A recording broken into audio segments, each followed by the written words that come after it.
Hey everybody, Phil Gorman here, posture expert.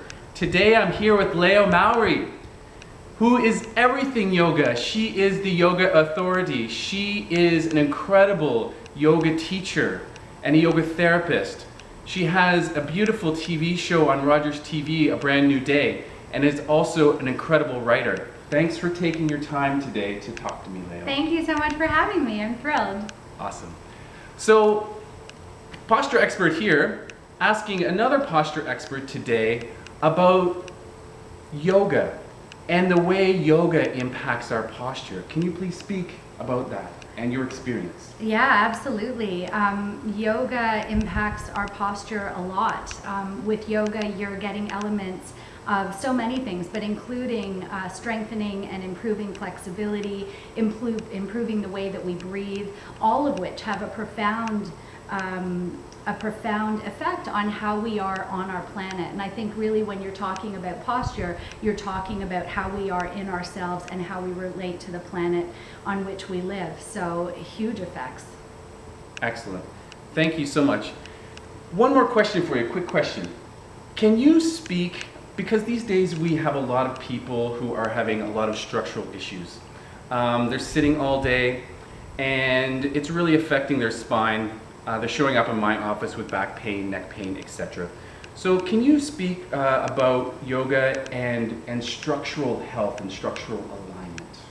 Yeah, absolutely. One of the first things that I learned in yoga was to move with the spine in mind.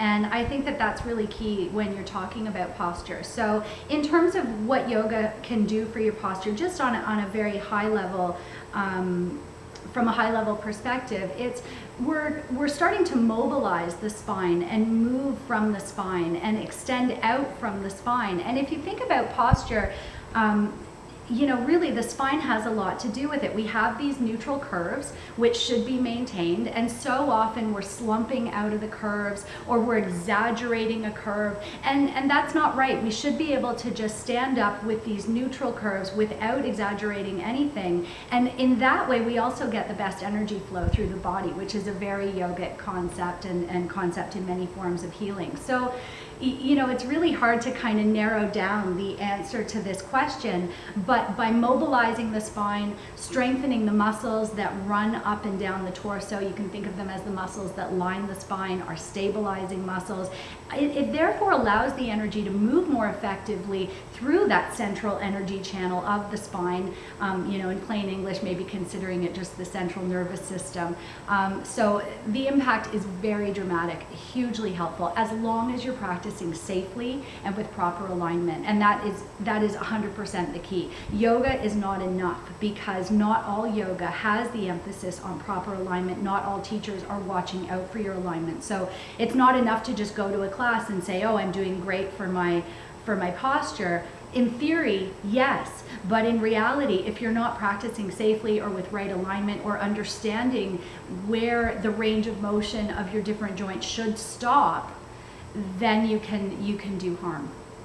Beautiful, thank you. You're welcome. One of the yoga philosophies that I love is mindfulness. And this is how I feel about posture, is that posture is a mental and a physical awareness exercise that is done in the moment. So it involves mindfulness. How can people nurture this mindfulness through yoga and then bring it into their daily lives? I think one of the really valuable things that yoga teaches us is how to be present with ourselves in the moment without judgment. So we learn to observe ourselves and not just our thoughts and our emotions, but also where we are in space. We develop our proprioception a little more clearly, which is our ability to feel ourselves and know where we are in space, or our limbs and all that stuff. So, learning these practices by slowing down to the speed of the moment in a yoga practice naturally translates into life. I see it in people all the time, even those who have just taken one class. All of a sudden they're telling me they're starting to notice when they need to relax their shoulders, or if they're sitting into one hip instead of standing up tall on both feet. So I would say the easiest way probably to take that mindfulness is A, it's naturally going to occur as a result of a yoga practice, but B, just feel the ground beneath your feet And ask of yourself, am I standing evenly in my feet? Is my weight distributed evenly, front to back, side to side? Is there a slight lift in my arches, which would indicate an action in the legs? Am I locking my knees or not? So now I'm getting into the structural components of a pose called mountain pose, which is basically fancy yoga speak for stand up straight. But really, it is that simple. It's noticing when we're out of alignment or when those neutral curves of the spine are out of whack, noticing when the toes are angling out to the side or if we're settling into one hip as we stand, just noticing all those things and then coming back to neutral, coming back to center, stand up straight, but easy as well with a really nice ability to breathe. Awesome. So you bring up a really, really great point, is that to activate your posture, you need to activate your mind first. You need to think about what you're doing. Yeah. So thank you so much, Leo. You're welcome so Leo much. Mowry, Yoga Authority. Thank you you. so much. Have an amazing day, everybody. Bye for Bye. now.